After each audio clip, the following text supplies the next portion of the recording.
రామాయణంలో నేను అడిగినటువంటి ప్రశ్న ఏంటంటే, వనవాసం అయిపోయిన తర్వాత రాముడు పీఠాన్ని అంటే పట్టాభిషేకం చేసేటప్పుడు రాముడు, ఆ పట్టాభిషేకం అయిపోయిన తర్వాత శ్రీరాముడు రాజ్యాన్ని పాలించేటప్పుడు హనుమంతుడికున్న పాత్ర ఏంటి? అంటే హనుమంతుడు అప్పటికి ఉన్నాడా? ఏమైపోయాడు అనేది క్వెషన్. మనకి రామ పట్టాభిషేకం జరిగిన తర్వాత మనం చూసుకుంటే, హనుమంతుడు కిష్కింధకు వెళ్ళాలి. సుగ్రీవుడితో పాటుగా. సుగ్రీవుడు మంత్రి కాబట్టి. హ్మ్. కానీ వెళ్ళినట్టుగా లేదు. హనుమంతుడు అయోధ్యలో రాముడితోనే ఉండిపోయినట్లుగా మనకు కనిపిస్తుంది. హ్మ్. మరి ఉండిపోయిన వాడికి మీరు చెప్పినట్లుగా పదవి ఇవ్వాలి కదా! పదవి ఏమి ఇవ్వలేదు అనంటే మనకి దీనికి సమాధానం సుందరకాండలోనే చివరగా కనిపిస్తుంది. ఏమని ఉంటుంది గురుగారు? అంటే ఆంజనేయ స్వామి లంకకు వెళ్ళి సీతాదేవిని చూసి రమ్మంటే కాల్చి వచ్చి రాముడికి శుభవార్త చెప్పడం వల్ల రాముడి యొక్క పరిస్థితి ఏమిటని రాముడు చెబుతాడు. హ్మ్. నువ్వు వెళ్ళి సీత జాడ చెప్పి మా రఘుకులాన్ని మమ్మల్ని ఉద్ధరించావు నువ్వు. హ్మ్. అంటే ఏకంగా రాముడు అంత పెద్ద పదాన్ని వాడేశాడు, అయిపోయింది. హ్మ్. నువ్వు నన్ను మా రఘువంశాన్ని ఉద్ధరించావయ్యా అని చెప్పేసి అన్నాడు ఆయన. హ్మ్. అన్న తర్వాత ఏమంటాడు ఆయన, నీకు నేను ఏమి ఇవ్వగలను, ఆలింగనం తప్ప నేను నీకేమీ ఇవ్వలేను. అంటే ఆంజనేయ స్వామి చేసినటువంటి పనికి ఏమిచ్చినా తక్కువే. హ్మ్. ఆయన అసలు మహాశక్తిమంతుడు, మనందరికీ తెలుసు. అవును. నరావణ సహస్రమే యుద్ధే ప్రతిబలం భవేతన రామాయణంలో చెబుతాడు ఆయన. ఒక రావణాసురుడు కాదు, 1000 మంది రావణాసురులు వచ్చినా కూడా నాకేం లెక్క కాదు అని ఆంజనేయ స్వామి చెబుతాడు. హ్మ్. 1000 మంది రావణాసురులు వచ్చినా కూడా ఆంజనేయ స్వామి ఒక గుద్దు గుద్దితే ఒక రావణాసురుడు చచ్చిపోతాడు. ఇది ఆంజనేయ స్వామి యొక్క బలం. కానీ ఆ కీర్తి రాముడికే కలగాలి అని ఆంజనేయ స్వామి చంపలేరు. హ్మ్. ఇది మనకు తెలుసు. ఇకపోతే ఆంజనేయ స్వామి చేసినటువంటి వర్క్ ఏదైతే ఉందో, ఏమి ఇచ్చినా తక్కువే అని రాముడే చెప్పాడు. కావున ఏదైనా ఒక పదవి ఇచ్చామనుకోండి, ఆయన చేసిన పని మనకి తక్కువ అయిపోతుంది. హ్మ్. ఏ పదవి ఇచ్చినా తక్కువ అయిపోతుంది. హ్మ్. అందువల్ల ఏం చేశాడు, రాముడు ఆలింగనం చేసుకున్నాడు. అలాగే మళ్ళీ రామ పట్టాభిషేకం దగ్గర కూడా ఆలింగనం అంటే గురుగారు? కౌగిలింత. హ్మ్.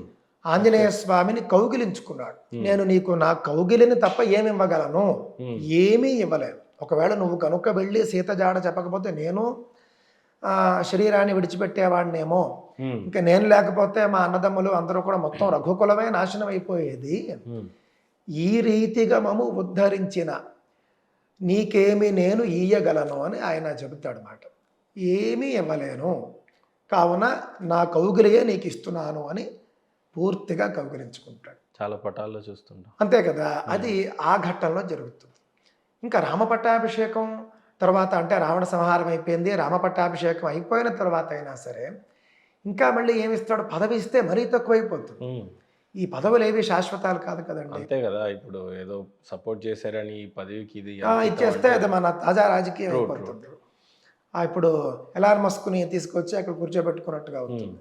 అలా కాకుండా ఆయన ఏమీ ఇవ్వలేదు, కానీ రాముడి మనస్సులో స్థానం ఆంజనేయ స్వామికి. ఇవన్నీ రాజకీయ పదవులు. ఇప్పుడు మనలో మన మాట మాట్లాడుకున్నాం అనుకోండి, లక్ష్మణుడికి పదవి ఏముంది చెప్పండి, జీవితాంతం. అసలు మరి లక్ష్మణుడు భార్యను వదిలేసి 14 ఏళ్ళు పడుకోకుండా మరి సేవ చేయలేదా అన్నతో పాటు? మరి లక్ష్మణుడికి ఏమిచ్చాడు, ఏమివ్వలే. భరతుడికి మాత్రం యౌవరాజ్య పట్టాభిషేకం చేశాడు. ఆయన రెండోవాడు కాబట్టి. శత్రుఘ్నుడికి ఏం లేదు. కానీ నేను నిన్న మీకు చెప్పాను, సీతాదేవి మాత్రం ఇచ్చింది వరం ఆంజనేయ స్వామి, చిరంజీవిత్వం ఇచ్చింది వరంగాను. అదేవిధంగా నువ్వు రాముడు, నేను నిన్న చెప్పడంలో మర్చిపోయాను, భూమి మీద రామనామం వినపడినంత కాలం నువ్వు జీవించి ఉంటావని చెప్పింది ఆవిడ. ఆంజనేయ స్వామికి సీతాదేవి ఇచ్చినటువంటి వరం ఏమిటంటే, భూమి మీద ఎప్పటి వరకు రామ అనే శబ్దం వినిపిస్తూ ఉంటుందో, చిట్ట చివరి శబ్దం వినిపించేంత వరకు నువ్వు భూమి మీదే ఉంటావు, నువ్వు భూమి మీదే ఉంటావు అని ఆవిడ ఇచ్చేసింది వరం. ఉండడం మాత్రమే కాదు, మహేంద్ర పర్వతం మీద ఆయనకు కావలసినటువంటి ఫలాలు, ముఖ్యంగా ఫలాలు చెబుతుంది ఆవిడ. నీకు కావలసిన మధురాతి మధురమైనటువంటి ఫలాలు, ఆయన వానరుడు కాబట్టి దానికి తోడు నీకు ఉపభోగాలు అన్నీ కూడా అక్కడ ఉంటాయి అని ఆవిడ చెప్పేస్తుంది. అది సీతాదేవి ఇచ్చుకున్నటువంటి వరం. రాముడైతే ఆలింగనం మాత్రమే ఇచ్చాడు, అంటే కౌగిలింత మాత్రమే ఇచ్చాడు నాకు తెలిసినంత వరకు. ఆ తర్వాత పూర్తిగా రాముడికి ఆంతరంగిక సేవకుడుగా ఉండిపోయాడు. లక్ష్మణుడి కంటే ప్రియుడైపోయాడు, ఎప్పుడూ పక్కనే ఉండేవాడు. మనం దానికి సంబంధించి కూడా రకరకాల కథలు మనం చదువుకుంటూ ఉంటాం. ఆయన అప్పటికే సుగ్రీవుడికి మంత్రిగా ఉన్నాడు. ఒకవేళ రావణాసురుణ్ణి ఈయన చంపుంటే ఈయనే విజేత అయ్యేవాడు. ఆంజనేయ స్వామి శక్తికి ఏమని ఇవ్వగలం? రాముడిస్తే కనుక తక్కువ అవుతుందనే కారణంతోనే మనసులో స్థానం ఇచ్చాడు, కౌగిలింత ఇచ్చాడు అని నేను అనుకుంటూ. ఈ సప్త చిరంజీవులకు ఇచ్చినటువంటి వరాలను పట్ల చూస్తుంటే ఇప్పుడు అంటే కలికి అంటే ఈ సినిమా చూపించిన తర్వాత చాలా మందికి క్యూరియాసిటీ ఏంటంటే కలియుగంలో కలి రూపంలో మళ్ళీ వచ్చేంత వరకు అశ్వత్థాముడు మళ్ళీ ఇక ఈ భూమి మీద బతికే ఉన్నట్టుగా సప్త చిరంజీవులు అందరూ బతికే ఉన్నారా, ఆంజనేయ స్వామి కూడా బతికే ఉన్నాడు అన్నట్టు, బలి చక్రవర్తి బతికే ఉన్నట్టు, అంటే ఇప్పుడు ఎక్కడున్నట్టు, ఏం జరుగుతున్నట్టు అనే క్యూరియాసిటీ చాలా ఎక్కువగా ఉంది. దాని గురించి చెప్పాలంటే ఏం చెప్తారు? ఈ మధ్యనే నేను ఒక పురాణంలో ఒక మాట చూశానండి. మీరు అడిగిన ప్రశ్నకి అది కుదురుతుంది అని నేను అనుకుంటున్నాను. ఒకానొక సందర్భంలో ఇక కలియుగంలో పరిస్థితులన్నీ మారిపోతూ ఉన్నాయి. మీరు సిద్ధులు, మహర్షులు వీళ్ళంతా కూడా ఎవరెవరైతే ఉంటారో వీళ్ళంతా కూడా జనావాసానికి దూరంగా వెళ్ళిపోండి, జనావాసానికి దూరంగా వెళ్ళిపోయి తపస్సు చేసుకుంటూ ఉండండి, మళ్ళీ కృతయుగం వచ్చాక మీరు బయటికి వద్దురు కానీ అని వీళ్ళందరికీ కూడా ఒక సూచన వెళుతుంది. అది నేను చదివాను. కొంచెం సరిగ్గా అది ఎవరు చెప్పారు ఏంటని గుర్తు రావట్లేదు, కానీ అది స్పష్టంగా పురాణంలో ఉంది. నేను మళ్ళీ మీకు స్పష్టంగా అది వాక్యంతో సహా చెబుతాను. బహుశా నాకేమనిపించిందంటే అప్పట్లో దేవి దేవతలు హోమం అంటామా, మనం ధ్యానంలోకి వెళ్తే కొన్ని యుగాలే గడిచిపోయినాయి అని అంటారు. అంతే, అలా వెళ్ళిపోయి అదే విధంగా. ఎందుకంటే కలియుగంలో మిమ్మల్ని ఎవడూ పట్టించుకోడు. మీరు వచ్చినా కూడా మీకు తగిన అంటే వాళ్ళకి తగినటువంటి స్థానమో గౌరవమో లేకపోతే వాళ్ళు కలియుగ లక్షణాలని వాళ్ళు భరించలేరు. ఉదాహరణకి భారతంలో ఏమవుతుందంటే సత్యవతి అని ఉంటుంది. ఆవిడ రాజమాత, శంతనుడి భార్య, భీష్ముడికి సవతి తల్లిలాగా. ఆవిడ ఏం చేస్తుంది, నేను నిన్ను పెళ్లి చేసుకోవాలంటే కనుక నా కొడుకే రాజ్యం ఇవ్వాలి అని షరతు పెట్టి శంతనుడిని పెళ్లి చేసుకుంటుంది. దానివల్లే భీష్ముడు భీషణ ప్రతిజ్ఞ చేయడం భారతంలో పెద్ద టర్నింగ్ పాయింట్. ఆవిడ అలా చేయకపోయి ఉంటే భీష్ముడు రాజు అయ్యేవాడు, అసలు వేరేగా ఉండేది. ఆవిడ స్వార్థమనాలో మరేమనాలో ఆవిడ మాట వల్ల పెద్ద టర్న్ తిరిగింది. ఆ తర్వాత ఏమైంది, కొంతకాలానికి ఆవిడకి పుట్టినటువంటి 3 పుత్రులు కూడా అయోగ్యులుగా మరణిస్తారు. రాజ్యానికి రాజు ఉండడు. భీష్ముడిని ఆవిడే ప్రార్థిస్తుంది, అప్పుడు నేనే అయ్యా వద్దన్నాను, ఇప్పుడు నేనే కోరుతున్నాను, దయచేసి నువ్వే రాజు అయిపో, నాకేం అభ్యంతరం లేదంటే లేదు, మా నాన్నగారు ఉండగా నేను ఇచ్చిన మాట మళ్ళీ ఆయన ఉన్నప్పుడే నేను మార్చాలి, ఆయన లేరు కాబట్టి మార్పు లేదంటాడు. అప్పుడు ఇంకేం చేద్దాం అనుకున్నప్పుడు 3 భార్యలు ఉండడం, ఆ యుగంలో న్యాయాన్ని బట్టి వాళ్ళు మళ్ళీ గర్భవతులు అవ్వడం, వాళ్ళకు పిల్లలు కలగడం, ఇదంతా జరుగుతుందండి. ఎప్పుడైతే ద్వాపర యుగం చివరికి వచ్చేస్తోంది, ఇదేదో పెద్ద జన నష్టం జరగబోతూ ఉన్నది, ఇదంతా కూడా కలియుగ లక్షణాలు ఇవన్నీ కనిపిస్తూ ఉన్నాయి, ఇవన్నీ కూడా నువ్వు చూడలేవమ్మా, నువ్వు అడవికి వెళ్ళి తపస్సు చేసేసుకో అని వ్యాస మహర్షి సత్యవతికి చెప్పి పంపించేస్తాడు. వీటంతటికీ కారణమే ఆవిడ. కానీ నువ్వు ఇదేది చూడలేవు, నీ కళ్ళ ముందే మొత్తం కురువంశ నాశనాన్ని చూడాల్సి వస్తుంది, నువ్వు నీ వల్ల కాదది, నువ్వు హాయిగా నువ్వు ఇంతకాలం రాజ్యంలో ఉన్న చాలు, అడవికి వెళ్ళి నువ్వు తపస్సు చేసుకుని ఉన్నంత కాలం ఉండు, తర్వాత శరీరాన్ని విడిచిపెట్టేసేయని ఆయన చెప్పేస్తాడు. అంటే గొప్ప గొప్ప మహాత్ములు, మహర్షులు వీళ్ళందరూ కూడా కలియుగం వచ్చినప్పుడు వాళ్ళు జనంలోకి రారండి. ఈ యొక్క దౌర్భాగ్య సమాజంలోకి వాళ్ళు రారు, వాళ్ళు అలా ఉంటారు. మళ్ళీ కలియుగం అంతా తపస్సులోనే ఉంటారు వాళ్ళు. కలియుగం అంతా తపస్సులో ఉంటారు. మళ్ళీ కృతయుగం నాటికి ఏ కల్కి స్వామో వచ్చినప్పుడు, కల్కి అవతారం వచ్చినప్పుడు వీళ్ళంతా బయటకు వస్తారు. అంతే, లేదా ఆయనకి సహకరించడానికి బయటకు వస్తారు. చాలా క్యూరియాసిటీ ఏంటంటే గురుగారు, 4,32,000 సంవత్సరాల కలియుగం ఏదైతే టైం, చాలా పెద్ద టైం ఇది. అప్పటికి అసలు దానికంటే ముందు అడగాలి అని అంటే, ఒక మానవుడికి ఇంకో జన్మ ఉండదు అని చెప్పేది బైబిల్ అయినా ఖురాన్ అయినా. కానీ మన పురాణాలు ఏం చెప్తున్నాయి అని అంటే 7 జన్మాలు ఉంటాయి అని అంటారు. కొందరేమో లక్షల జన్మలు ఉన్నాయి అని అంటారు, కొన్ని చోట్ల 1000 జన్మలు ఉన్నాయి అని అంటున్నారు. మనిషికి మళ్ళీ పుట్టుక, చావు, జన్మలు అనేవి ఉన్నాయా మన పురాణాల ప్రకారం? ఏం చెప్తున్నాయి అసలు? ఉందండి. అసలు మామూలుగా మన పురాణాల్లో నాస్తికుడు అంటే ఎవరు అని ప్రశ్న వేశారు. నాస్తికుడు అంటే ఎవరు అని ప్రశ్న వేసినప్పుడు దానికి సమాధానం ఏమిటి అని అంటే కనుక అనేక వాక్యాలు చెబుతూ పూర్వజన్మ పునర్జన్మ అనేది ఉన్నది అని నమ్మని వాడు నాస్తికుడు అని చెప్పారు. నమ్మేవాడు ఆస్తికుడు. మీరు పునర్జన్మ ఉన్నది అని నమ్మారనుకోండి, ఇప్పుడు లాజికల్గా మనం చూసామనుకోండి, ఉదాహరణకి ఎవడో ఏదో ఒక హత్య చేశాడు. హత్య చేసిన తర్వాత చట్టం నుండి తప్పించుకోవడానికి వాడికి అన్ని అవకాశాలు ఉన్నాయి. డబ్బు ఉంది, అధికారం ఉంది, అన్నీ ఉన్నాయి. చట్టం నుండి హాయిగా తప్పించుకున్నాడు, చచ్చిపోయాడు. ఇంకా వాడిని ఎవడు కాపాడగలడు? ఇంకా వాడిని శిక్షించగలడు. ఎవడు శిక్షించగలడు?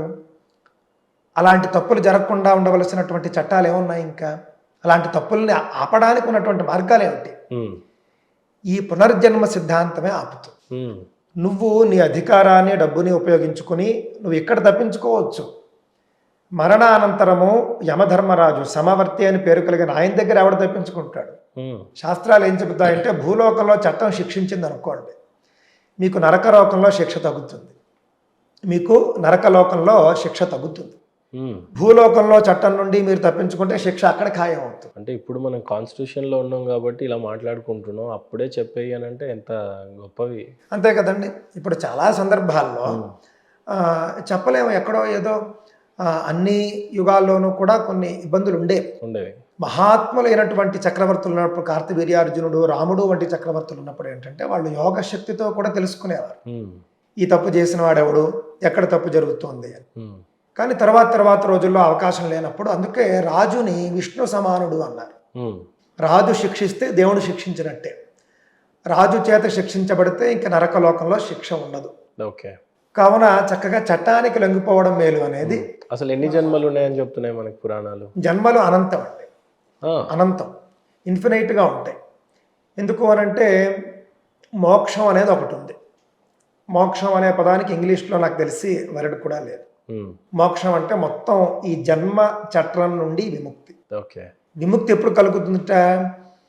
మీ పేరున పాపం అకౌంట్ ఉండకూడదు. ఒక్క నిమిషం, మోక్షానికి ఇంగ్లీష్లో ఏ పదం లేదు, ఏ పదం లేదు, మోక్షానే వాళ్ళు రాయాలి. ఉదాహరణకి ఏమని వాడొచ్చు వాళ్ళు? మోక్షం అంటే వాళ్ళు ఒక పదం వాడొచ్చు. వాళ్ళు ఒక పదం అంటే స్వర్గం అయిపోయింది. ఏమండి? హెవెన్ అంటే స్వర్గం. హెవెన్ అంటే స్వర్గం అయిపోతుంది. అసలు మోక్షం అంటే ఇలా దగ్గర లేదు. ఏదో సాచ్యువేషన్ ఏదో అంటారు వాళ్ళు. నిన్న కూడా ఏదో వర్డ్ టాలీ అవ్వనట్టు ఇంగ్లీష్ లో. అది కుదరదని కూడా పెద్దవాళ్ళు అంటున్నారు. సాచ్యువేషన్ అనేది కూడా కుదరదు అని. సాయుజ్యం, మోక్షం, ముక్తి లాంటి సంస్కృతంలో పదాలకు ఢోకాయం ఉంది. ఆ విధంగా మోక్షం రావాలి. మోక్షం వస్తే మళ్ళీ జన్మ రాదు. మోక్షం రావాలంటే మీ పేరున పాపం ఉండకూడదు, మీ పేరున పుణ్యం కూడా ఉండకూడదు. ఇది రహస్యం. మీ పేరున పాపం ఉందనుకోండి, పాపం అనుభవించడానికి మళ్ళీ మీరు జన్మించాలి. మీ పేరున పుణ్యం ఉంటే మళ్ళీ పుణ్యం అనుభవించడానికి కూడా జన్మించాలి కదా. మీరు పుణ్యం ఉన్నా మీరు అనుభవించాల్సిందే, పాపం ఉన్నా కూడా మీరు అనుభవించాల్సిందే. కావున పాపపుణ్యరహిత స్థితి మీరు చేరుకునేంత వరకు జన్మిస్తూనే ఉంటారు. అంటే పుట్టుకతో పుణ్యం చేయకుండా అయితే, ఎవరికి సాయం చేయకుండా అయితే ఏమి ఉండవు మరి పుణ్యం అనేది. అంతేనండి. అందుకే భగవద్గీతలో ఏం చెబుతారంటే, మోక్షం కావాలనుకున్న వాడు ఏం చేయాలి అని అంటే, పాపం చేసినా పుణ్యం చేసినా, అంటే పాపం చేయొద్దని చెబుతూ పుణ్యం చేసినప్పటికీ కూడా ఇది చేస్తున్నది నేను అనే భావనతో చేయకూడదు. నేను అనే భావనతో చేస్తే మీకు దానికి ఒక ఫలం వచ్చేస్తుంది. అది పుణ్యం కావచ్చు, పాపం కావచ్చు. ఆ భావన మీకు లేదు. భగవంతుడే అంతా, ఆయనే చేసుకుంటున్నాడు, ఆయనే తీసుకుంటున్నాడు. అహం వైశ్వానరో భూత్వ, చాలా గమ్మత్తుగా ఉంటుంది. అహం వైశ్వానరో భూత్వ ప్రాణినాన్ దేహమాశ్రిత ప్రాణాపాన సమాయుక్త పచామ్యన్నం చతుర్విధం. వైశ్వానర అంటే అగ్ని. మన కడుపులో జఠరాగ్ని అని ఉంటుంది. సైన్స్ పరిభాషలో యాసిడ్స్. ఆకలి వేయడానికి ముందు కొన్ని యాసిడ్స్ లోపల రిలీజ్ అవుతూ ఉంటాయి. దానికి జఠరాగ్ని అని పేరు. పరమాత్మ ఏమంటాడు? అహం వైశ్వానరో భూత్వ, నేనే యాసిడ్ రూపంలో నీ కడుపులోకి వస్తూ ఉన్నాను, ఆకలి పుట్టిస్తూ ఉన్నాను. అహం వైశ్వానరో భూత్వ ప్రాణినాన్ దేహమాశ్రిత, ఆ విధంగా జఠరాగ్ని రూపంలో నేను మీ యొక్క దేహంలో నేను ప్రవేశించిన తరువాత ప్రాణ అపాన సమాయుక్త పచామ్యన్నం చతుర్విధం, భోజనాన్ని 4 రకాలుగా మళ్ళీ నేనే తింటూ ఉన్నాను అని చెప్పి మళ్ళీ తర్వాత మనకి ఇంకో శ్లోకం మనకి కనిపిస్తుందండి. హరిర్ధాత హరిర్భోక్త హరిరన్నం ప్రజాపతి, చాలా గొప్పది. హరిర్దాత అని కూడా మనం చెప్పవచ్చు. దాత అనంటే అన్నం పెట్టేవాడు. అన్నం పెట్టేవాడు మహావిష్ణువు, అన్నం తినేవాడు మహావిష్ణువు, అన్నము మహావిష్ణువే. ఈ అన్నాన్ని సృష్టించినటువంటి ప్రజాపతి బ్రహ్మగారు కూడా మహావిష్ణువే. ఈ విధంగా అంతా ఆయనే. ఈ భావనతో మనం ఏ కర్మ చేసినప్పటికీ కూడా మనకు దాని ఫలం అంటదు. అప్పుడు మనం మోక్షానికి దగ్గర అవుతాం. ప్రధానంగా బైబుల్ చెప్పేది ఏంటంటే, పుట్టడం ఒకేసారి జరుగుతుంది, మరణం ఒకేసారి జరుగుతుంది. మరణానంతరం స్వర్గం నరకం అనేవి ఉన్నాయి, అవి తెలుసుకోవాలి. మీరు పుణ్యం చేస్తే మాత్రం రక్షించి స్వర్గానికి వెళ్తారు, పాపం చేస్తే నరకానికి వెళ్తారు అని చెప్పి క్లియర్గా బోధిస్తున్నాయి. ఇంకో జన్మ అనేది లేదు. అండ్ ఇప్పుడు ఉన్నటువంటి చనిపోయిన వాళ్ళన్ని ఆత్మలు ఒక చోట ప్రిజర్వ్ చేసి ఉన్నాయి. ఇంకా జడ్జిమెంట్ వాళ్ళకి రాలేదంట. అంటే చనిపోయిన వారి ఆత్మలు కూడా ఇంకా నరకానికి కానీ స్వర్గానికి కానీ వెళ్ళలేవు. ఎక్కడో ఒక చోటు అరుస్తూ అల్లాడుతూ ఉన్నాయి. అవి ఏం చెప్తాయంట దేవుడికి, యేసుప్రభుల వారికో లేకపోతే యెహోవా దేవుడికి ఏం చెప్తాయంట, నా చావు పలానోడు నన్ను అన్యాయంగా చంపాడు, ఇంకా ప్రళయం అనేది ఎందుకు రావట్లేదు, నువ్వు అనేవాడి వెళ్ళి తీర్పు తీర్చేవాడివి నువ్వే కాబట్టి నువ్వు వెళ్ళి తీర్పు తీర్చి మా అందరికీ న్యాయం చేయి. దాన్ని వాళ్ళు ఏమంటారు అని అంటే, ఒక జడ్జిమెంట్ డే అనేది ఒక రోజు వస్తుంది, న్యాయం తీర్చేవాడు అతనే కాబట్టి అని చెప్తున్నారు. సో దానికి ఏ రకమైనటువంటి ఆన్సర్స్ ఇవ్వచ్చు మనం? అంటే బైబిల్ ప్రకారం ఆత్మ ఉంది అని చెబుతున్నారు. ఆత్మ అనేది ఉంది, ఆత్మకే శిక్ష ఏదైనా కూడా, శరీరానికి ఏమీ లేదు. ఆత్మకి శిక్ష, ఆత్మకి శిక్ష. ఆత్మ యొక్క అది అగ్ని ఆరదు, పురుగు చావదు అని అంటే మీ ఆత్మ అనేది ఇంకా జీవితంలో చావదు. ఒక్కసారి చచ్చిపోయారు అని అంటే మీరు తప్పు చేస్తే నరకానికి, ఒప్పు చేస్తే స్వర్గానికి అన్నట్టు చెప్పుకొస్తుంది.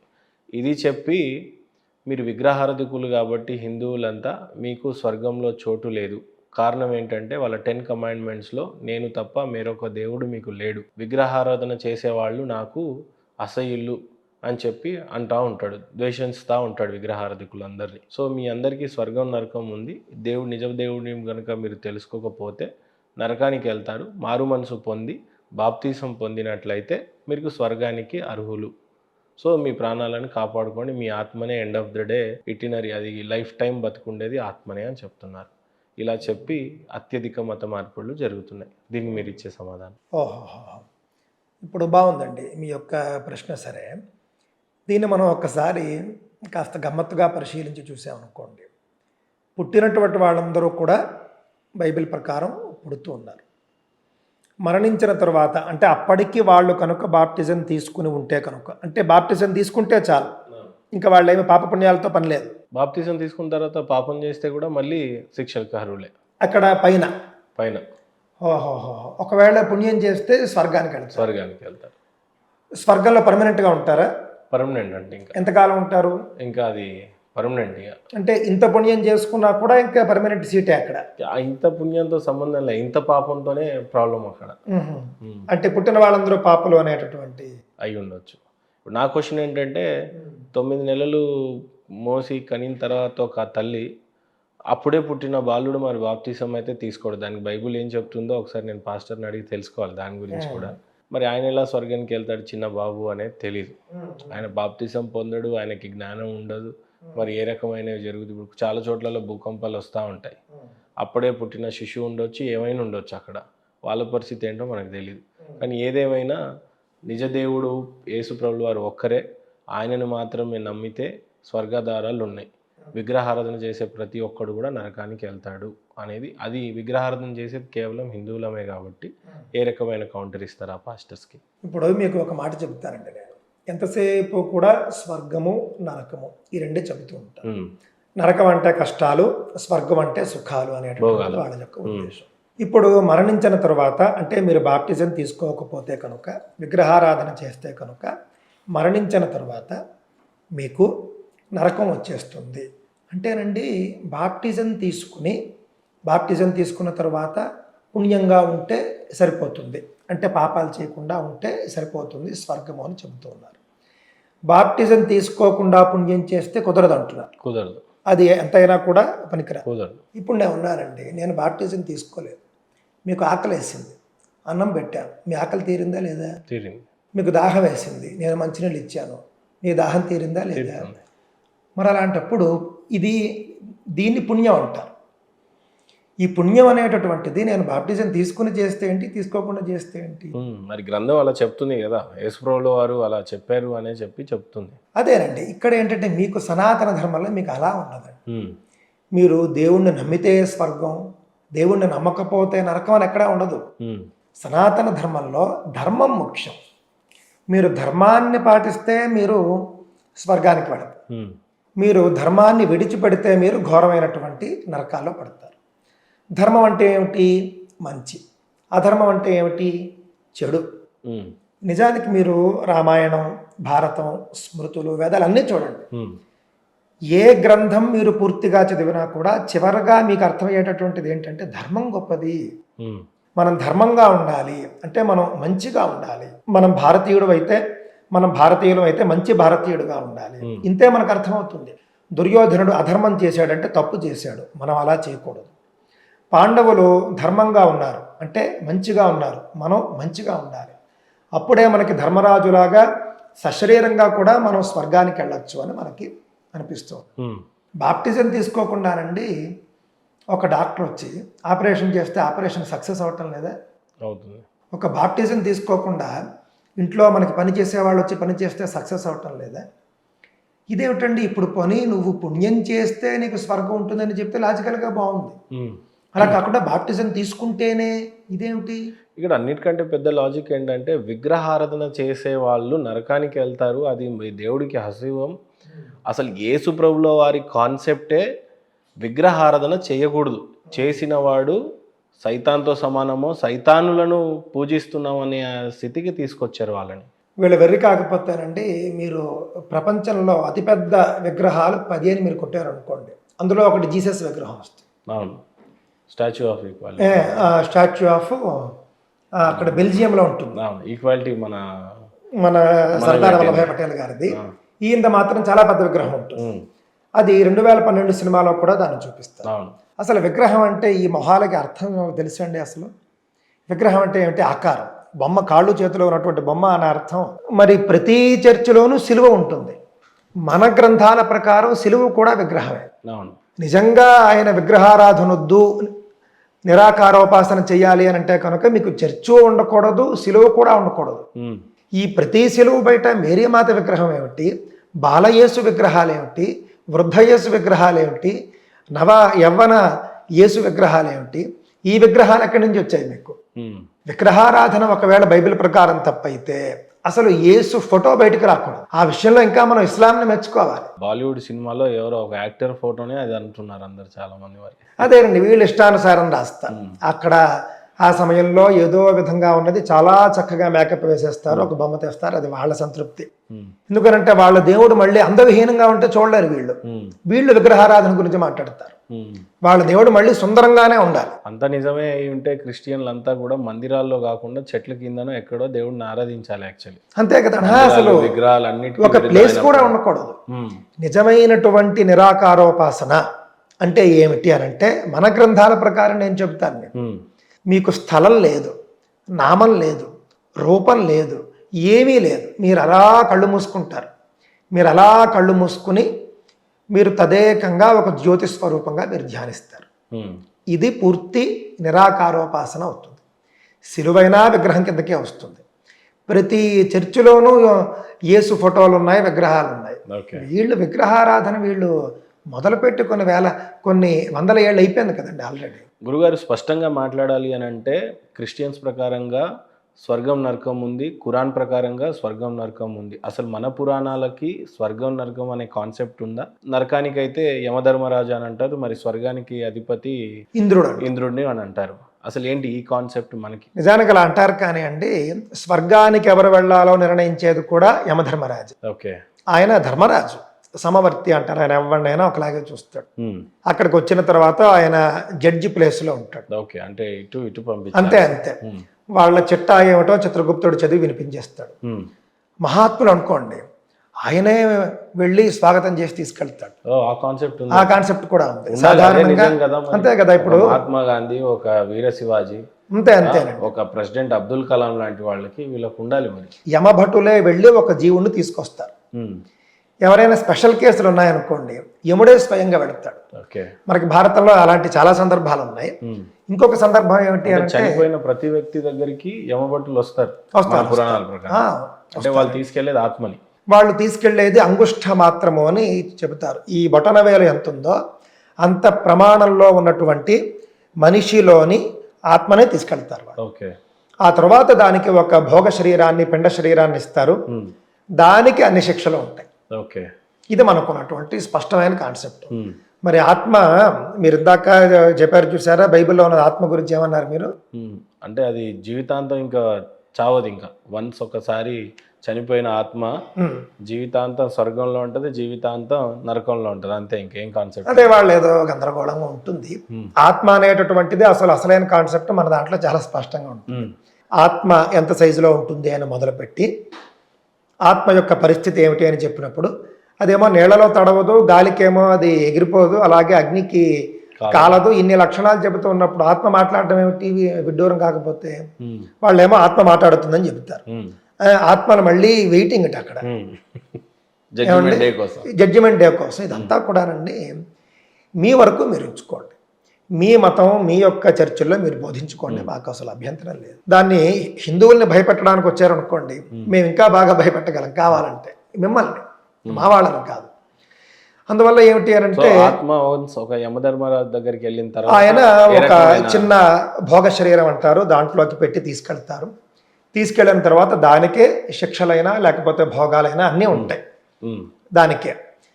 యముడు స్వయంగా వస్తాడని చెప్పని చూసారా, అది స్పెషల్ కేసులు. ఎలా అంటే సావిత్రి అని ఒక ఆవిడ ఉంటుంది, సతీ సావిత్రి. ఆవిడ కథ మనందరికీ తెలుసు. సతీ సావిత్రి భర్త మరణించినప్పుడు యముడే తీసుకెళ్ళడానికి వస్తాడు. ఆయన చాలా సత్యసంధుడు, చాలా గొప్పవాడు అని చెప్పి, నేనే వచ్చానమ్మా అని చెప్పి ఆయన తీసుకెళ్ళిపోతూ ఉంటాడు. అక్కడే ఆయన లాక్ అయిపోతాడు. ఆవిడతోనే ఈవిడ వాదోపవాదాలు చేసుకుని మొత్తానికి ఆయన్ని మెప్పించి మళ్ళీ వెనక్కి తీసుకుంటుంది. ఆ విధంగా యముడు వద్దకు జీవుడు చేరతాడు. చిత్రగుప్తుడు చిట్టా చదువుతాడు. అతనికి నరకవాసం ఎంతకాలం, స్వర్గవాసం ఎంతకాలం, మళ్ళీ జన్మ ఏమిటి, ఇదంతా కూడా ఆయన టకటక నిర్ణయం చేసేస్తాడు. వెంటనే అది అమలైపోతూ ఉంటుంది. మీరు పుణ్యం ఎక్కువగా చేశారనుకోండి, పాపం కొంచెం ఉందనుకోండి, మొదటగా నరకంలో పాపాన్ని మీరు అనుభవించేస్తారు, అంతేనండి. ఆ తర్వాత మీరు ఉన్న పుణ్యానికి మీరు స్వర్గానికి వెళ్తారు. ఉన్న పుణ్యం అంతా కూడా మీరు స్వర్గంలో అనుభవిస్తారు. మీకు పుణ్యం తక్కువగా ఉంటే, పాపం ఎక్కువ ఉంటే ముందు స్వర్గంలోకి పంపించేస్తారు. పుణ్యం అవగానే మళ్ళీ మీరు నరకంలోకి వచ్చేస్తారు. మీకు పుణ్యం ముఖ్యం, అంతేగాని మీరు దేవుణ్ణి నమ్మి తీరాలి, మీరు దేవుడి పూజలు చేయాలి, ఇవేమి లేదండోయ్. మీరు దేవుణ్ణి నమ్ముతారా నమ్మరా అనేది తర్వాత. మీ విధులు కర్తవ్యాలను కొన్ని ఉంటాయి, అవి మీరు ఆచరించాలి. అంతే కదా. నువ్వు దేవుణ్ణి పూజిస్తేనే స్వర్గం. ఒక ఆయన దేవుడు అక్కడ సింహాసనం వేసుకుని కూర్చుని, నువ్వు నన్ను దేవుడుగా నమ్మితేనే నీకు స్వర్గం అంటే అది చాలా హాస్యాస్పదం. మానవ లాంటి బ్రతికే కదా. అంతే కదండి. ఇంకా అండి ఇప్పుడు రాగద్వేషాలు సృష్టించింది నువ్వే అని చెప్పి మళ్ళీ మానవుడికే నువ్వు విగ్రహారాధన చేస్తున్నావు అంటే అంతే దేవుడికే శక్తి లేదన్నట్టుగా కనిపిస్తుంది. మన దాంట్లో అలా కాదు. మీరు అసలు శివుని పూజించద్దు, విష్ణువుని పూజించద్దు, కానీ మీరు వాళ్ళు మెచ్చుకునే పుణ్యకర్మలు చేయండి. మన సనాతన ధర్మం ఎంత గొప్పదంటేనండి, ఒక ఆయన సనత్ కుమారుడు అని ఒక మహర్షి ఒక ఆయన ఉంటాడు. ఆయన తపస్సు చేసుకుంటూ ఉంటాడు, విదేహుడు. ఆయనకి జీవన్ముక్తి వచ్చేసింది, పాపపుణ్యరహిత స్థితికి చేరుకున్నాడు, బ్రహ్మజ్ఞాని ఆయన. ఆయన ఒక చోట తపస్సు చేసుకుంటాడు, ఎక్కడో కైలాసం దగ్గర, ఎక్కడో చుట్టుపక్కల తపస్సు చేసుకుంటూ ఉంటాడు. దివ్య తేజస్సుతో భాసిస్తూ ఉంటాడు. పార్వతీదేవికి ఎందుకో సనత్ కుమారుడి పైన ఒక రకమైనటువంటి అభిమానము, ప్రేమ ఉంటాయి. అది ఎందుకని మీకు అర్థమవుతుంది. ఒక్కసారి మీరు నన్ను సనత్ కుమారుడి వద్దకు తీసుకెళ్ళండి అని పరమశివుడిని అడుగుతుంది. పరమశివుడికి తెలుసు, నేను నిన్ను తీసుకెళ్తాను, కానీ ఆయన మనల్ని ఏం గౌరవించడు, అసలు పట్టించుకోడు. నువ్వు మళ్ళీ అక్కడికి వెళ్ళిన తర్వాత నేను జగన్మాతను, నన్ను పట్టించుకోలేదు అని నువ్వు కోపడకూడదు, నన్ను నువ్వేమనుకూడదు అని కండిషన్లు అన్నీ చెబుతాడు. నేనే అలా అనుకోను, తీసుకెళ్ళండి అంటే ఆయన తీసుకెళ్తాడు. ఇద్దరు వెళ్ళి సనత్ కుమారుడు ఎదుట నిలబడి ఉంటారు. ఆయన కళ్ళు తెరవడు, ఆయన ధ్యానంలోనే ఉంటాడు. చాలాసేపు అవుతుంది, ఒకరినొకరు చూసుకుంటూ ఉంటారు అంతే.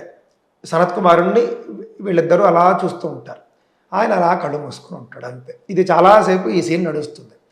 పార్వతీదేవి ఉంటుంది, ఎంతసేపు చూస్తారంటే కాస్త ఆయన్ని లేపండి, మనం ఏదో మాట్లాడదామంటే, లేపినా కూడా పెద్దగా పట్టించుకోడు, ఎందుకు ఉపయోగం ఏముంది నేనంటే, లేదు లేదు లేపండి అంటే కొంచెం ఆయన సనత్ కుమారా నేను వచ్చాను అని అంటాడు. సరే అని చెప్పేసి మామూలుగా పద్ధతిగా ఏమైతే చేయాలో, అభివాదం కూడా చేసినట్టు మనకు కనిపించదు. అభివాదం కూడా చేయడు, వచ్చినది ఎవరో శివుడు పార్వతి అని కూడా ఆయనేం అనుకోడు. కళ్ళు ఇలా తెరుస్తాడు, చూస్తాడు, మళ్ళీ కళ్ళు మూసుకుంటాడు.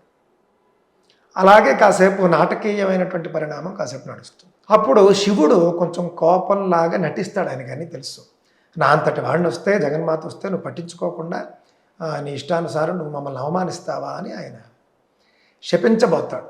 నేను నిన్ను శపిస్తున్నాను, నువ్వు మమ్మల్ని గౌరవించలేదు అని ఆయన అంటాడు. ఆయన అది వింటాడు.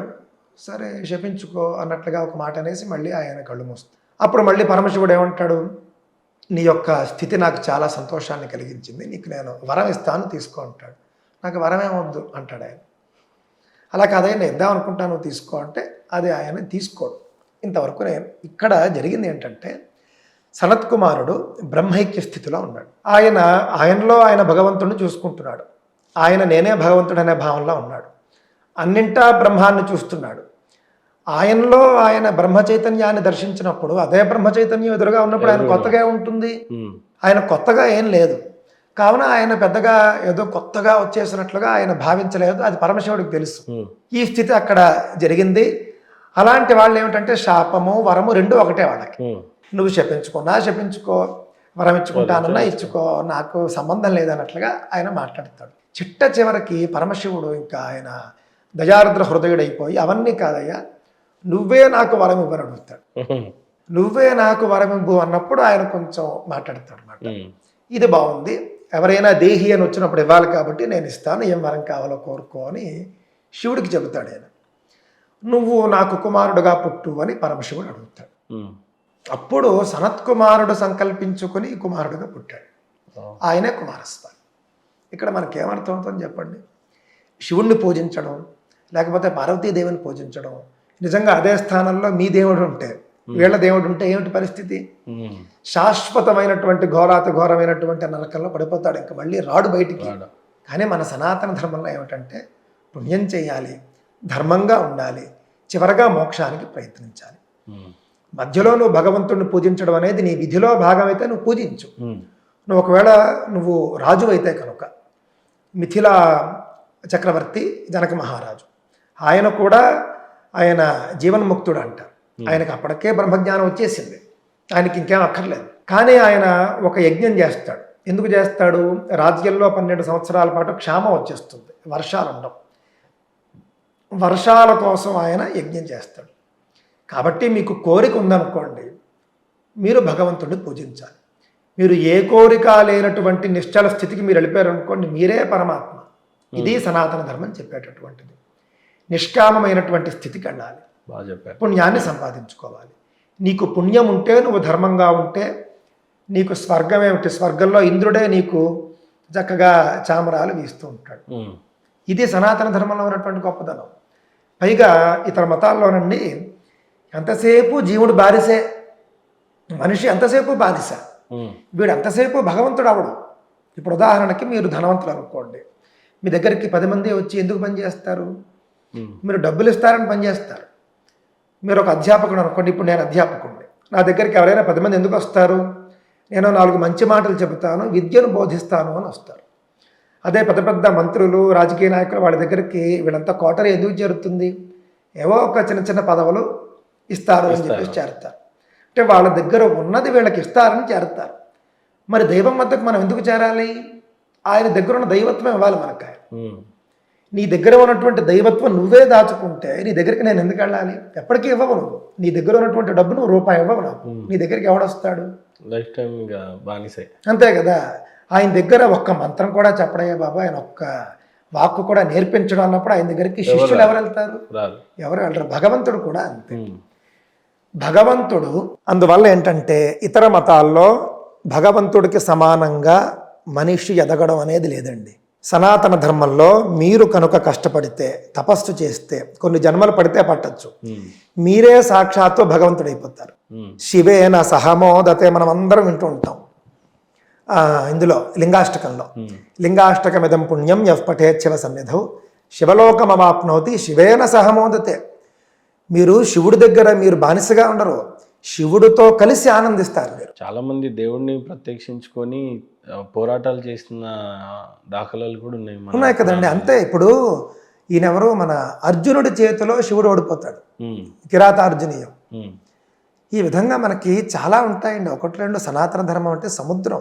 ఈ పాచికలాడి ఆయన మన వెంకటేశ్వర స్వామిని ఆయన హతీరామ్జీ బాబా చేతిలో, ఆయన చేతులు ఓడిపోతాడు, ఆయన చక్కగా ఆనందిస్తాడు. అదే ఈ ఇతర మతాల దేవుళ్ళు అయితే కనుక నన్నే ఓడిస్తావా అని చెప్పి కక్ష తీర్చుకోరా. వీళ్ళు మన శివుడు గురించి మాట్లాడతారు. వీళ్ళు మన శివుడిలో ఏవో వెతుకుతూ ఉంటారు. భగవంతుడికి ఉండవలసినటువంటి లక్షణాలు ఏమిటో నేను చెప్తాను చూడండి. ముఖ్యంగా అరిషడ్వర్గాలను జయించిన వాడై ఉండాలి. కామక్రోధ లోభ మోహ మద మాత్సర్యాలు అని చెప్పేసి అంటారు. జితేంద్రియుడు అని పరమశివుడికి ఎప్పుడు పేరుంది. నేను మీకు నిన్న కూడా చెప్పాను. జితేంద్రియో జిత ప్రాణ అంటే ఆయన స్వతహా జితేంద్రియుడు, ఆయన ఇంద్రియాలను జయించిన వాడు. కావున ఆయనకు అరిషడ్వర్గాలు లేవు ఆయనకి. కావున ఆయన భగవంతుడు. ఈ కథలు ఎక్కడో ఒక చోట ఎవడో రాసుకున్నవి తప్పితే అవన్నీ కూడా ప్రక్షిప్తాలు అని చెప్పబడతాయి. కానీ ఎక్కువ సందర్భాల్లో చెప్పినది ఏదో మనం అది తీసుకోవాలి. ఎక్కువ సందర్భాల్లో జితేంద్రియుడు అని మనకు కనిపిస్తుంది. కావున అది నిజం అవుతుంది. ఎవరో వచ్చి చేర్చేసినటువంటిది అసలు కాంటెక్స్టే అక్కడ మనకి సంబంధం ఉండదు. ముందు అధ్యాయం వేరే ఉంటుంది, తర్వాత అధ్యాయం వేరే ఉంటుంది. హఠాత్తుగా వచ్చేస్తాయి కథలు. చాలా మంది నిన్న జరిగినటువంటి ఇంటర్వ్యూలో ఒక ప్రోమో రిలీజ్ అయినప్పుడు ఆది కాండంలో చదివినటువంటి లేఖనాల గురించి చాలామంది ఇచ్చిన కామెంట్ రూపంలో ఏంటంటే, మీకు బైబిల్ చదవడం రాలేదని, వాళ్ళ గురించి సరిగ్గా ప్రస్తావించలేదని, ఇంగ్లీష్ బైబిల్ని మీరు సరిగ్గా చదవండి, నిన్న మీరు ఏమన్నారు అని అంటే భూమి ఆకాశాలను సృష్టించాడు అని, అంటే మొదటిగా భూమి తర్వాత ఆకాశాన్ని అన్నట్టుగా ఆ లేఖనాలు కనిపించినాయి. అదే ఇంగ్లీష్లో అయితే హెవెన్ అండ్ ఎర్త్ అన్నట్టు కనిపిస్తూ ఉంది. హెవెన్ అంటే మరి స్వర్గం వాళ్ళ దృష్టిలో, మరి హెవెన్ అంటే ఆకాశమే అయి ఉండొచ్చేమో. మరి మీరేమంటారు దానికి? ఏ రకమైన విశ్లేషణ ఇస్తారు? అండ్ పైగా మీ మీద క్రిస్టియన్ సోదరులు చాలామంది కూడా బగ్గుమనే పరిస్థితి. అవునండి. అంటే వాళ్ళు చేస్తున్నటువంటి మొట్టమొదటి కామెంట్ ఏంటంటే, మీరు తెలుగు బైబిల్ చూసి మాట్లాడుతూ ఉన్నారు, తెలుగులో భూమి ఆకాశాలు అని ఉంది, కానీ ఇంగ్లీష్ బైబిల్ మాకు అదే ఒరిజినల్లో, దాంట్లో చూస్తేనేమో in the beginning God created the heaven and the earth అని ఉంది. అంటే ఆది యందు భగవంతుడు స్వర్గాన్ని మరియు భూమిని సృష్టించాడు అని ఉంది. మీరు తెలుగు బైబిల్ చదువుకుని మాట్లాడుతూ ఉన్నారు, మీరు ఇంగ్లీష్ బైబిల్ చదవండి అని వీళ్ళు కామెంట్లో రాశారు. సరే, బాగానే ఉందండి, ఇంగ్లీష్ బైబిల్ నేను చదువుతాను. మరి ఇంగ్లీష్ నుండి మీరు బైబిల్ అనేటటువంటి పరమ పవిత్ర గ్రంథం, ప్రపంచంలో 250 కోట్ల మంది ఆచరించేటటువంటి ఒక గొప్ప పవిత్ర గ్రంథంలో మొట్టమొదటి వాక్యాన్ని ఇంగ్లీష్ నుండి తెలుగులో సరిగ్గా తర్జుమా చేయడం చేత కాలేదు మీకు. అంతే కదా. ఇప్పుడు నేను బయటికి తీస్తే తప్ప అక్కడ ఉన్న ఇంగ్లీష్లో ఉన్నది ఇది, తెలుగులో ఉన్నది ఇది అని అసలు ఎవరికి తెలియదు. బైబిల్లో మొట్టమొదటి వాక్యాన్నే ఇంగ్లీష్లో, అంటే మూలంలో ఉన్నది ఉన్నట్లుగా క్రైస్తవులకు చెప్పడం చేత కాలేదు మీ పాస్టర్లకి. ఇంకా మీరు బైబిల్లో ఉన్నవన్నీ కూడా మీరు చెప్తున్నవి నిజాలు అని ఎవరు నమ్మాలి, ఎందుకు నమ్మాలి? అంతే. ఇప్పుడు నా దగ్గర ఒక బైబిల్ ఉందండి. ఈ బైబిల్ ఎక్కడ తీసుకున్నది అని అంటే, మన కూకట్పల్లిలో కల్వరీ టెంపుల్ ఉంది చూసారా, ఆ కల్వరీ టెంపుల్లో తీసుకున్నటువంటి. ఎంత పడింది గురుగారు? ఇది 2300 అనుకుంటానండి. బైబిల్ 2300 బైబిల్ పుస్తకం. ఈ పుస్తకం వీళ్ళు ప్రచురించింది ఎవరు అని అంటే the Bible society of India అండి. ఇందులో చాలా స్పష్టంగా వీళ్ళు ఏం చెబుతూ ఉన్నారు, ఇందు పాత నిబంధన గ్రంథమును కొత్త నిబంధన గ్రంథమును ఇమిడి ఉన్నది. ఇది ఆదిమ హెబ్రీ గ్రీకు భాషలలో నుండి భాషాంతరం చేయబడింది అని ఇక్కడ స్పష్టంగా ప్రతిజ్ఞ, ఇది ప్రతిజ్ఞ చేశారంటే మూలంలో ఉన్నది ఉన్నట్లుగా ఉంది అని ఇక్కడ అర్థం.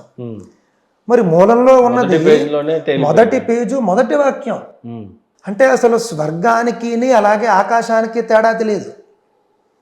స్వర్గం అంటే ఏమిటి? అలౌకిక ప్రాంతం, మీ కంటికి కనిపించదు. ఆకాశం అంటే ఏమిటి? ఫిజిక్స్లో భాగం. మీకు ఆకాశం అనేది తెలుస్తుంది, కనిపిస్తుంది, మీకు కనిపిస్తుంది. దానికి కొన్ని లక్షణాలు ఉంటాయి. శబ్ద గుణకం ఆకాశం అని శాస్త్రం చెబుతూ ఉంటుంది. ఇక్కడ ఆకాశం ఉంది అని ఏంటి లక్షణం అని అంటే, ఇప్పుడు నేను మాట్లాడాను, మీకు సౌండ్ అనేది వినిపించింది, ఇక్కడ ఆకాశం ఉంది. మీరు అదే నీటి లోపలికి వెళ్ళండి, అక్కడ మీరు మాట్లాడండి, వినిపిస్తుందా? ఎందుకు వినిపించదు? అక్కడ ఆకాశం లేదు, స్పేస్ లేదు మీకు దాంట్లో. కావున ఎక్కడైతే సౌండ్ ఉందో అక్కడ ఆకాశం ఉంది. కావున ఆకాశానికి ఒక లక్షణం ఉంది. స్వర్గానికి అసలు ఏమీ లేదు, అలౌకికమైనటువంటిది. ఎక్కడ ఉంటుందో తెలియదు, ఎలా ఉంటుందో తెలియదు, ఎవడు చూశాడో తెలియదు, చూసిన వాడు వచ్చి చెప్పలేదు, ఇవన్నీ కూడా ఉంటాయి. అలాంటిదేమో స్వర్గం అని ఇంగ్లీష్లో ఉందిట, ఆకాశం అని వీళ్ళేమో తెలుగులో వీళ్ళు రాసేశారట. ఏదో పెద్ద ప్రతిష్టాత్మక సంస్థ the Bible society of India Hebrew నుండి తర్జుమా చేసామని చెప్పేసి తర్జుమా చేసిందిట. ఇంతకాలము మొత్తం అన్ని చర్చిల్లోనూ తెలుగు రాష్ట్రాల్లో పాస్టర్లు బోధించేది తెలుగు బైబిలా ఇంగ్లీష్ బైబిలా? మతం మారుస్తున్నది తెలుగు బైబిల్ వాక్యాలు చెప్పా, ఇంగ్లీష్ బైబిల్ వాక్యాలు చెప్పా, అంతే కదా. మరి అప్పుడు మీరు ఎంతకాలమో మీ అబద్ధాలకి అంటే మీ ఈ రకంగా ప్రచారానికి చూస్తే హిందీలో ఇంకో రకమైన ప్రొనౌన్సియేషన్ అంతే కదండి. వీళ్ళది ఏమిటంటే ఎక్కడ ఏది చెల్లితే దాంతో చెల్లించేసుకుంటారు. వీళ్ళకి బైబిల్లో మొట్టమొదటి వాక్యం 2 వాక్యం, అందులో 6 7 పదాలు ఉంటాయి. ఇది సరిగ్గా తర్జుమా చేయడం చేత కాలేదు. అక్కడ హెవెన్ అండ్ ఎర్త్ అని ఉంది ఇంగ్లీష్లో, అంటే స్వర్గము మరియు భూమి. ఇక్కడ భూమి మరియు ఆకాశం, అంటే వరుస క్రమం కూడా మార్చేశారు. ఇదేమి పవిత్ర గ్రంథం? పవిత్ర గ్రంథం అంటే ఎలా ఉంటుంది? వేదాలు ఎలా ఉంటాయంటే రాముడు ఏ విధంగా పఠించాడో అదే విధంగా నేడు మనం పఠిస్తున్నాం.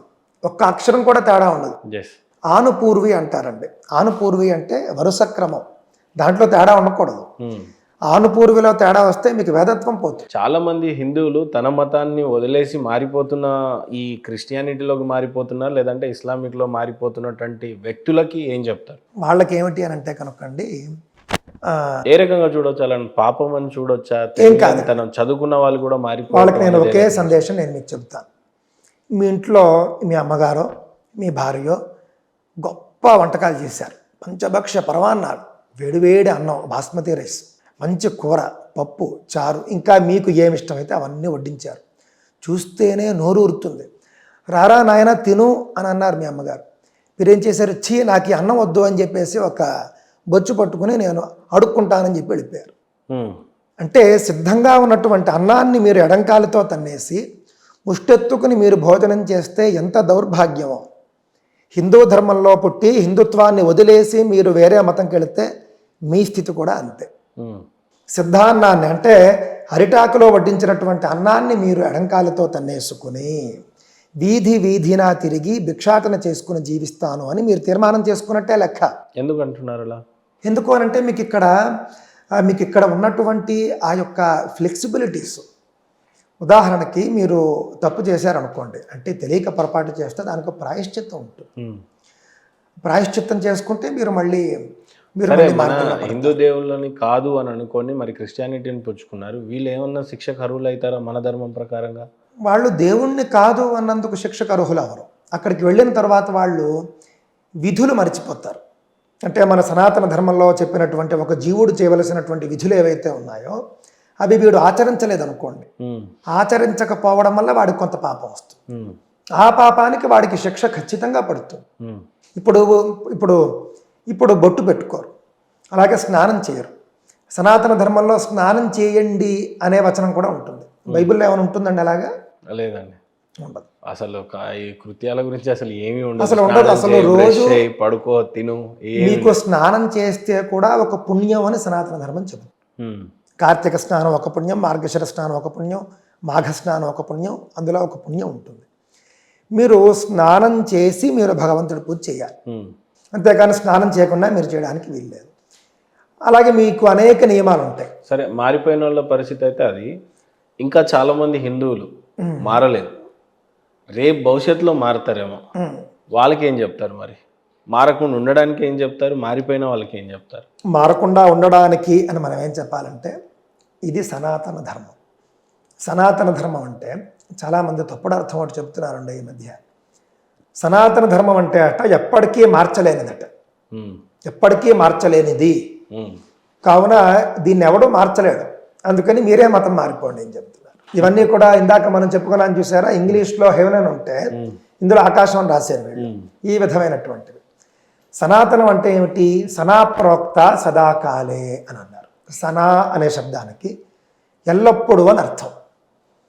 తన అనేటటువంటి శబ్దానికి భాషించేది, వెలుగొందేది అని అర్థం.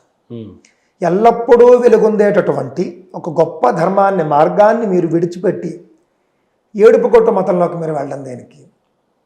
మీరు బొట్టు పెట్టుకునేటటువంటి ధర్మం నుండి బొట్టు చెరుపుకునేటటువంటి ఒక మతానికి మీరు వెళ్ళాలి. చక్కగా మంచి నేత బట్టలు కట్టుకోండి. ఏమైనా ఖచ్చితమైన గ్యారంటీ ఇస్తారా? మతం మారిపోయిన వాళ్ళు బాప్తిజం పొందుకున్న తర్వాత పాపాలు చేయటం మానేసి నిజంగానే మోక్షానికి చేరుకుంటారు, స్వర్గానికి వెళ్తారు, అక్కడ భోగభాగ్యాలు.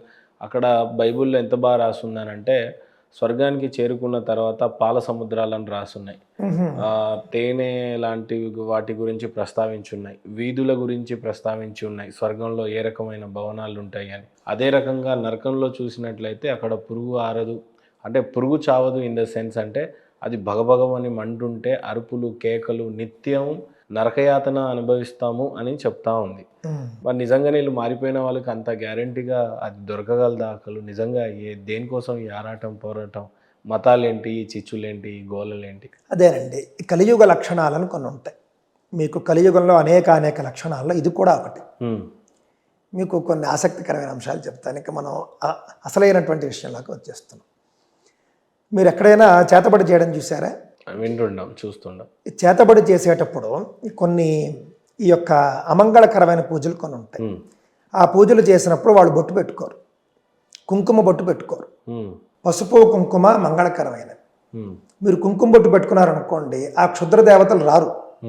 వాటికి కుంకుమకి పడదు, వాటికి బొట్టుకి పడదు. ఏమండి? అదేవిధంగా మీరు ఆవు నూనెతోనో మీరు ఆవు నెయ్యితోనో. ఒక్క నిమిషం, ఇక్కడ జరుగుతున్నదంతా కూడా కలియుగంలో జరిగేటువంటి అమంగళమైన పనులే జరుగుతున్నాయి. అంతే కదండి. ఎంతమంది తెల్ల చీర కట్టుకుంటారు, చర్చిలకు పోతారు. రైట్. ఎంతమంది చక్కగా ఇప్పుడు దాన్ని ఏమంటారు, ఎంతమంది ఈ యొక్క ధర్మ మార్గాన్ని విడిచిపెట్టి ఆ యొక్క క్షుద్ర మార్గంలోకి వెళ్ళిపోతారో.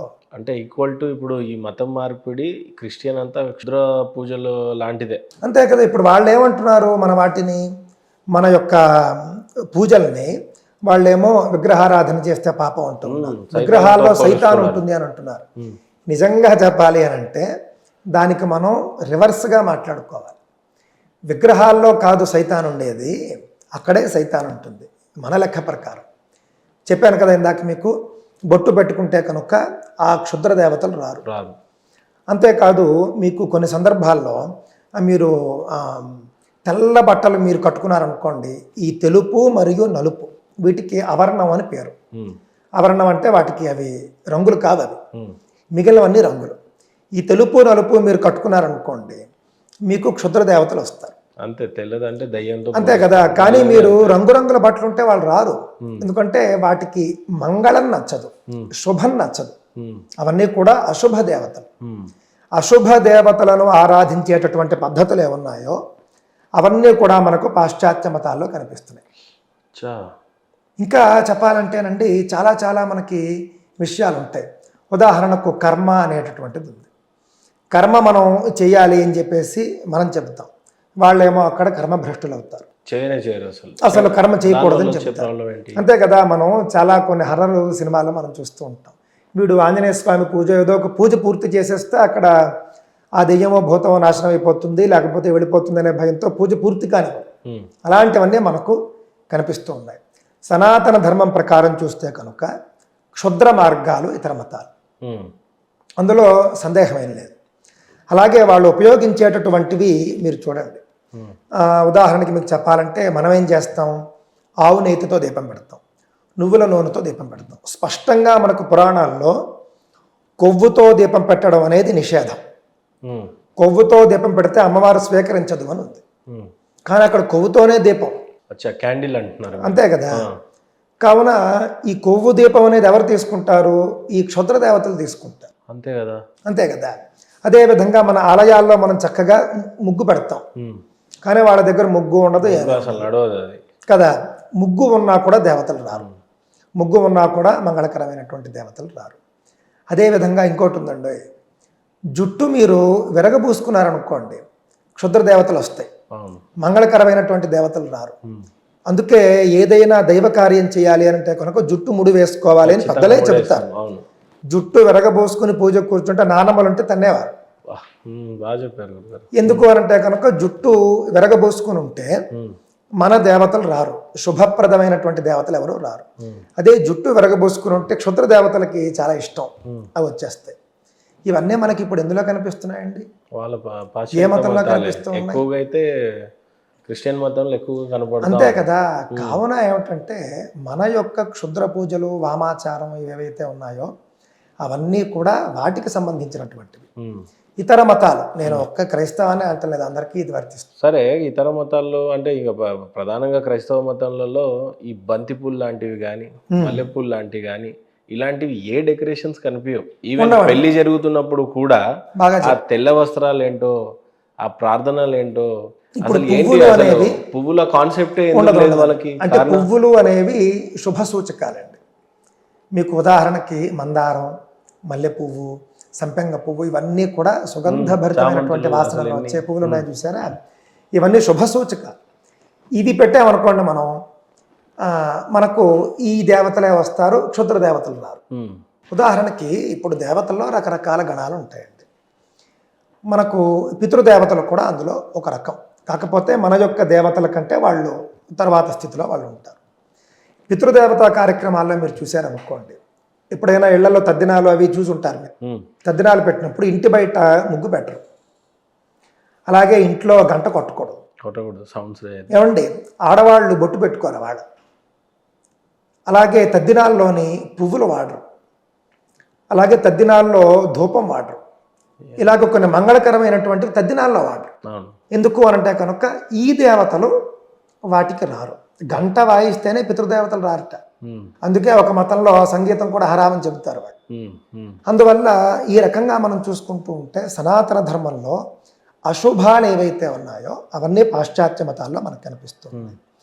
మీరు ఒకవేళ సనాతన ధర్మాన్ని విడిచిపెట్టి మీరు వెళుతూ ఉన్నారు అని మరి పాస్టర్లు అంతా సమాధానం చెప్పాల్సిందే కదా దీనికి. ఎందుకంటే దేవుడు నక్షత్రాలు, ఆకాశాన్ని అన్నిటినీ సృష్టించినప్పుడు పూలు అంత అందానికి అలంకరించుకోవడానికి మళ్ళీ వీళ్ళు పువ్వులు ఎక్కడ వాడతారు అని అంటే, ఒక పెద్ద పాస్టర్ వచ్చాడంటే బొకేలు ఇవ్వడానికి వాడతారు. అంతేగాని ఏమైనా పెళ్లిళ్ళు ఏదైనా జరిగినప్పుడు అసలు మీరు ఎవరికైనా పాస్టర్కి కమలం పువ్వులు ఇవ్వడం చూసారా మీరు? కమలం పువ్వు, తామరం పువ్వులు కానీ, అంటే తామర పువ్వులు కానీ, కమలం పువ్వులు కానీ, మన సనాతన ధర్మంలో చెప్పినటువంటి మంగళకరమైన పువ్వులు ఇవ్వడం చూసారా? అక్కడ కూడా ఎవరు వాళ్ళు ఏమిటో వాళ్ళకి బుద్ధి రాదు. వాళ్ళ ఆ యొక్క మనం పూజించేటటువంటి క్షుద్ర దేవతలు చూస్తుంటే అంతా క్షుద్ర పూజలకే బాగా. అవునా కాదా? వాళ్ళు చెప్పాలి. ఎందుకంటే అది నేనంటున్న మాట కాదు. దీనికి మీనింగ్ మరి వాళ్ళే చూసిన తర్వాత చెప్పాలి. ఎందుకంటే వాళ్ళు మన దేవతల్లో సైతాన్ని చూస్తున్నారు కదా. అంటే దాని అర్థం ఏమిటి?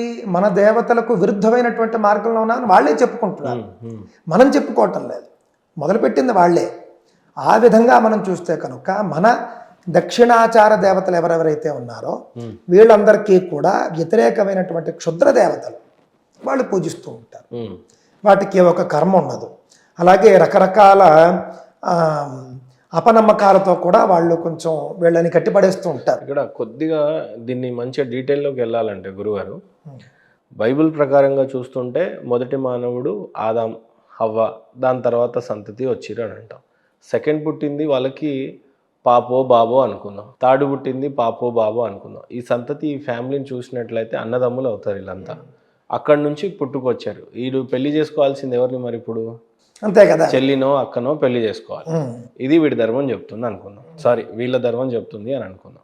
మన ధర్మానికి వచ్చేసరికి మొదటి మానవుడు ఎవరు, మన కాలమాన పరిస్థితులు ఎలా ముందుకు కొనసాగినాయి అని ఇది ఒకటి క్లారిఫై చేద్దాం. దీన్ని ఏమంటారు మీరు? మొదట బ్రహ్మదేవుడు సృష్టి మొదలుపెట్టాడు. బ్రహ్మగారు మానసపుత్రుల్ని మొదటగా కొంతమందిని సృష్టించాడు. సృష్టించి వాళ్ళను సృష్టిలో సహాయం చేయమని అడిగారు. మీరు అడిగినటువంటి ప్రశ్న ఎక్కడికి కనెక్ట్ అవుతుందంటే, బ్రహ్మదేవుడు కూతుర్ని పెళ్లి చేసుకున్నాడు అన్నారు చూసారా? బ్రహ్మదేవుడు సృష్టి చేశాడు. సృష్టిలో భాగంగా సరస్వతిని కూడా ఆయనే సృష్టించాడు. సరస్వతి అంటే ఎవరు? చదువు, అంటే విద్యను సృష్టించాడు ఆయన. మనిషి అంటే జీవాన్ని సృష్టించడానికంటే ముందు జీవి ఎలా జీవించాలో చెప్పేటటువంటి విద్యను సృష్టించాడు. మీ దేవుడు ఏం చేశాడు? ఆలోచన లేకుండా ఈ ఆడమ్ అండ్ ఈవ్ ఇద్దరిని కూడా సృష్టించేశాడు. వాళ్ళకి చెప్పడానికి ముందు విద్య లేదు. వాళ్ళకి చెప్పాలి కదా, ఏది పుణ్యమో ఏది పాపమో, పండు తినాలో తినకూడదో చెప్పడానికి ముందు విద్య ఉండాలి. విద్య లేదు. వాళ్ళిద్దరిని ముందు పుట్టించేశాడు. చదువు సంధ్య లేదు కాబట్టి వాళ్ళు ఏం చేశారు? అది తిన్నారు, పాపం చేశారు. కానీ సనాతన ధర్మంలో అలా లేదు. ముందు విద్యనే పుట్టించాడు. విద్య తరువాత ఆ విధంగా మానసపుత్రుల్ని సృష్టించాడు. సరస్వతీదేవిని పెళ్లి చేసుకున్నాడు అంటే వీళ్ళ లెక్కలో కాదు. ఆయన సరస్వతి నా వద్ద ఉండాలి అని కోరుకున్నాడు. విద్య నా వద్ద ఉండాలి, నేను సృష్టి చేయడానికి నాకు జ్ఞానం కావాలి.